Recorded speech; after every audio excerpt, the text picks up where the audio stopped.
I'm Mickey Colton. And I'm Chad Dillon. And this is the Utica Rallycross Series. Coming live for your 8th event of Season 4 here at the Tel-Aviv Street Circuit in Israel.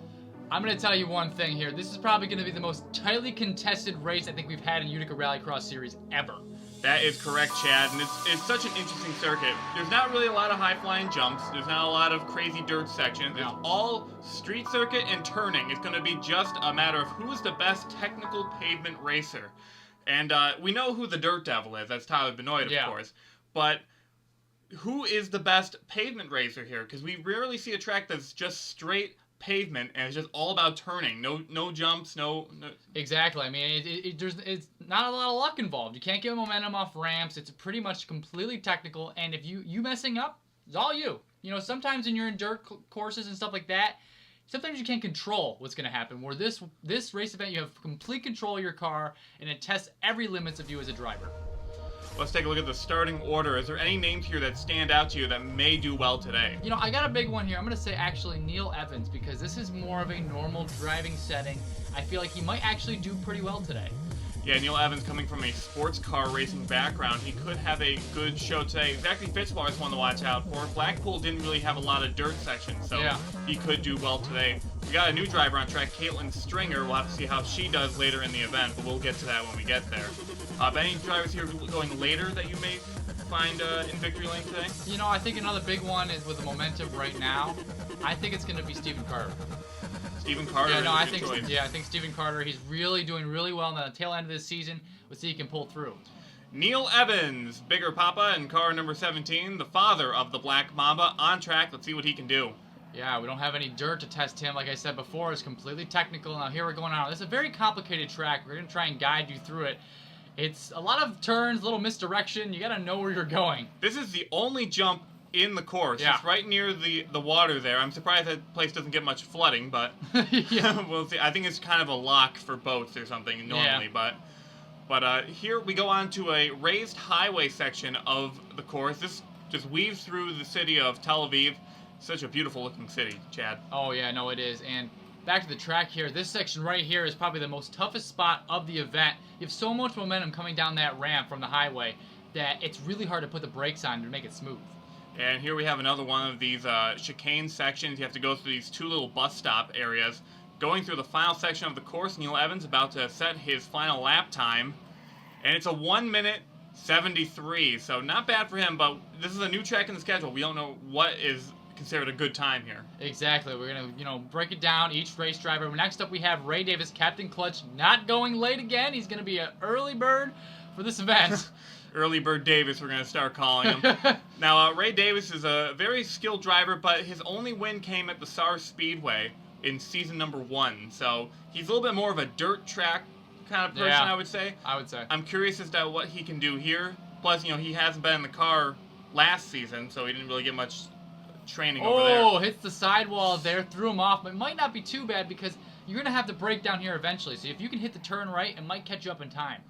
Mm-hmm. This is a long circuit, a lot of twists and turns, so a lot of places to gain and lose ground. Yes. But there's nothing crazy that you can pick up on if, say, someone messes up. So if you make a tiny mistake, that could hurt you. Those are some wide turns there through the loops, through the weave section. I don't know what we're going to call that. I think we'll call it the bus stop section. It's two bus stops, and that's a 1:01.82. Not going to be the top time. Neal Evans keeps the top spot. Next up, we have Mark Hobart here, the rookie, the man you got to look out for, having a good season so far this year.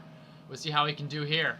2 wins this year. Just an exceptionally great performance by Mark Hobart. Ooh, a little tight there, clipped the corner. Now, he is only known for the dirt. We haven't really seen him do much of as far as street racing goes. I mean, he started off in arena cross for here and then went right to rallycross. And this is, like I said, I think most of these drivers, this is going to be new for them. This is a whole new experience for the rallycross circuit. He dominated Paparone. Mayendel had some street circuit elements to it, but where he really gained ground was on that dirt section later on. Hits the grind there on the sidewall. Almost flipped it over. That's the only spot you really, besides the first jump, that's the only spot you really might be able to flip it. It was almost Mark Holbert's pro skater on that section of the course. Not really too great through this bus stop section, but he's tracking pretty well. When I did the test run earlier, it was really tough to actually put the brakes on and try and keep a steady pace through there. 58.62, a whole 2-second gain over Neal Evans as Chico, Tyler Kulesa, is on track.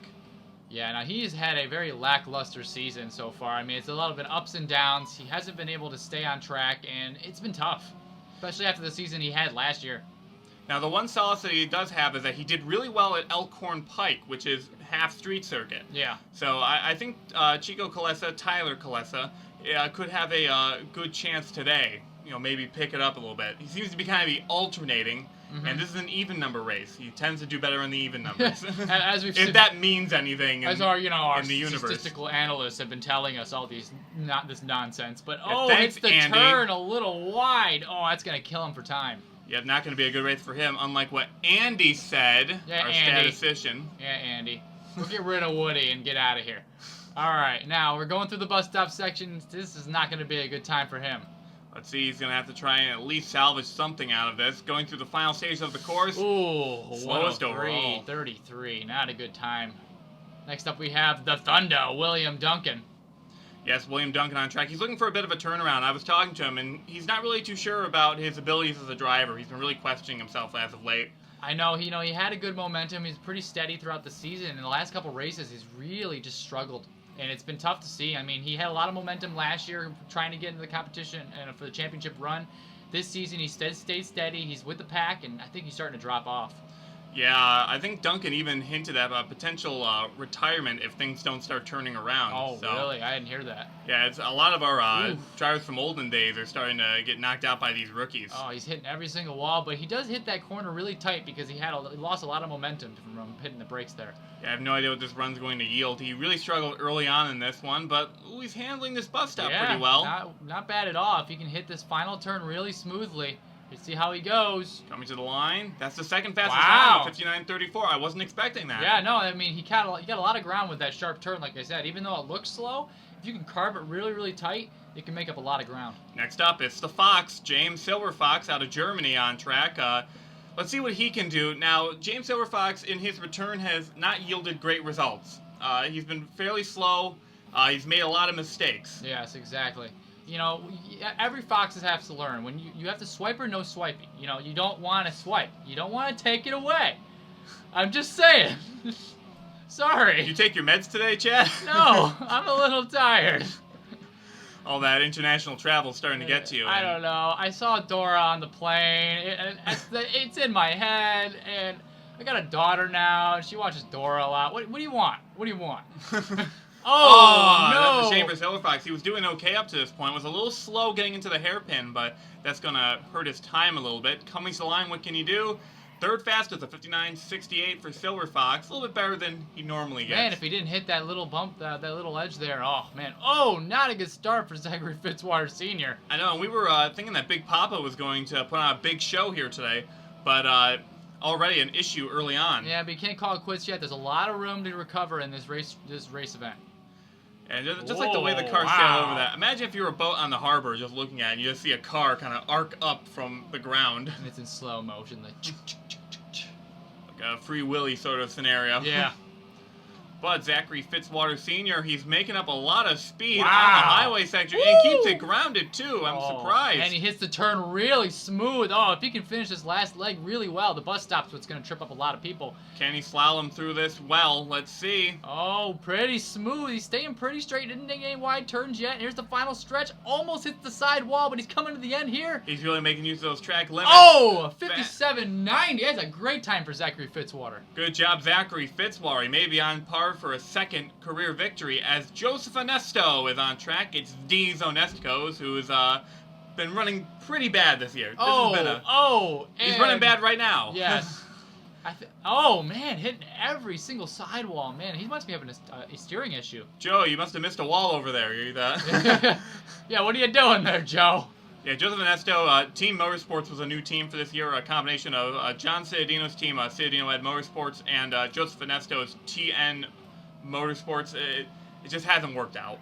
This car, these drivers, they have such bad luck with a lot of the races that they do, and it's tough to see a team like that and such. They are big names, and they just can't do it in the Rallycross. Yeah, I mean they've got a good fan base. Yeah. Hashtag Team was trending on Twitter, but they just haven't gotten the results to back it up. As we come to the line, what can he do? Oof. Fifth fastest at only a minute. I don't see good things in the future. Next up, It's Crit Dodd with the hot bod in car number 1.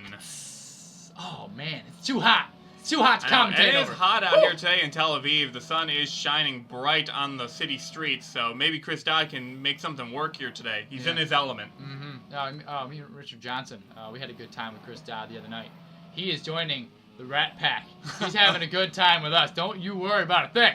Good, and fun fact, both Richard Johnson and Chris Dodd driving a orange and black car at some point in their career. In fact, they both drove the one car, if I'm not mistaken. Richard Johnson drove it in Season 2. I can tell you this from the past, that if you're hanging out with Richard Johnson or Chris Dodd, the women will come. They will always come. As Chris Dodd, he's been very quick on track, hasn't made many mistakes. In through the bus stop slalom, through the final couple of corners. Can Chris Dodd get the top spot? Coming to the line. He gets it done. Wow. 57-36. Great job for Chris Dodd. Oh my gosh, he was flying through that event. Next up, we have the Flying Dutchman himself, Robert Piet, having a really good season this year. I know, he's been very consistent. Last year, he was consistent for a different reason. He always kept getting 11th place finishes. Yeah. It was just always consistently 11th place. Wasn't really a factor last year, but this year, he's been doing pretty well. He's had some solid efforts, and he's up there in the standing. I think he's third coming in, if I'm not mistaken. I know, yeah, he's really close. If he can keep it consistent in the last 2 races, he might be able to actually be in championship contention for Dead Man's Curve.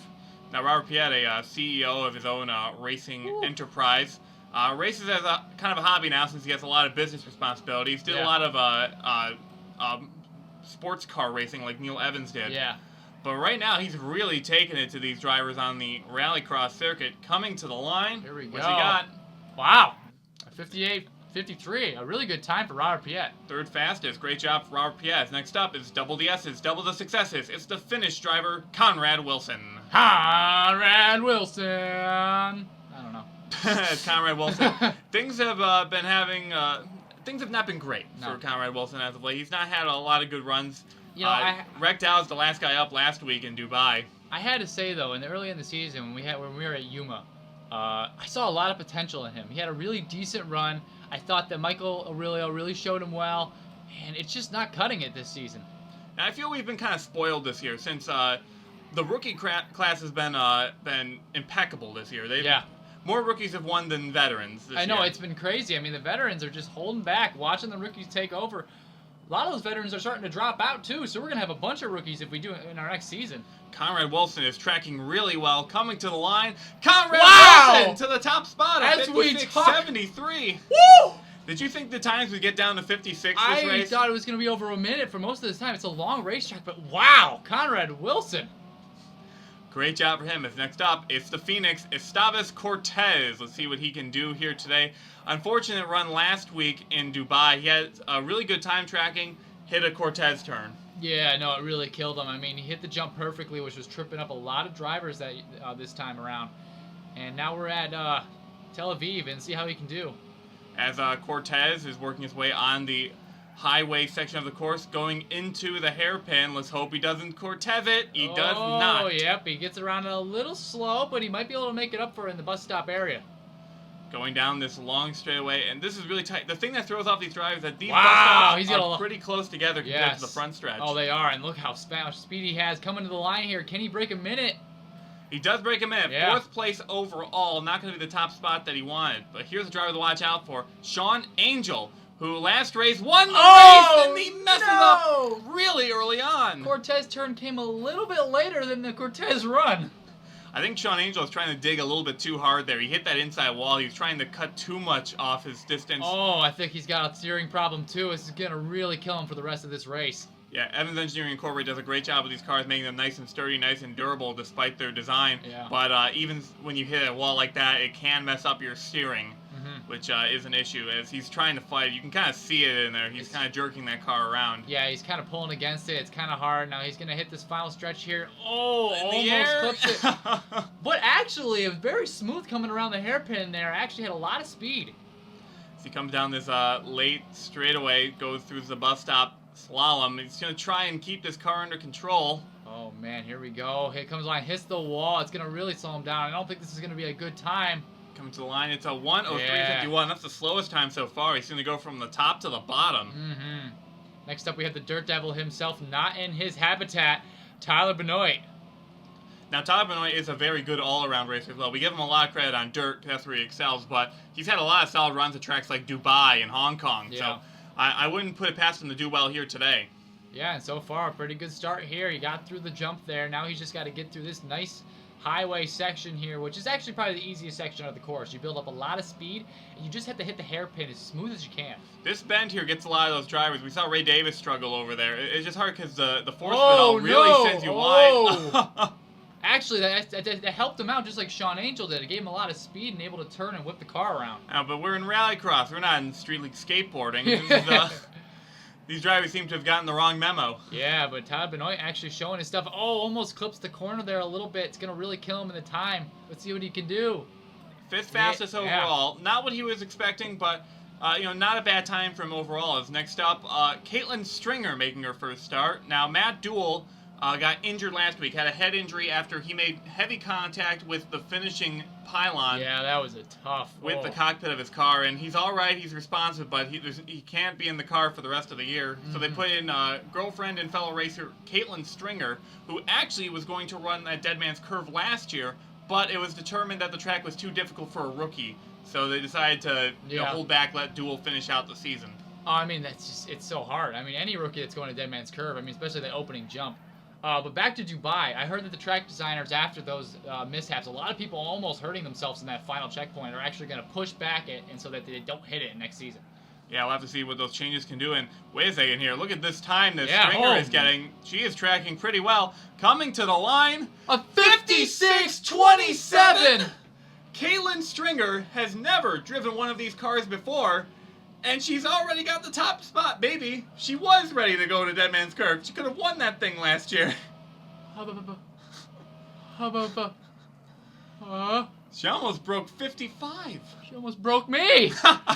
I think she did. Oh, man.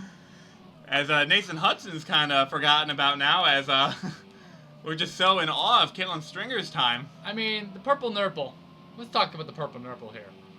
Not a good season. Not in championship contention whatsoever. But he did well last week. 4th place in Dubai. Yeah, he did. No, he did have a good comeback there, but so far as a whole, it's been tough to watch. Yeah, Nathan Hudson's not had the best season under his belt, but he hasn't made any mistakes as of yet. We'll have to see if he can get through this final corner well. Yeah, so far. And perhaps get a decent time. Yeah, I know. I mean, you can't follow Caitlin Stringer, but...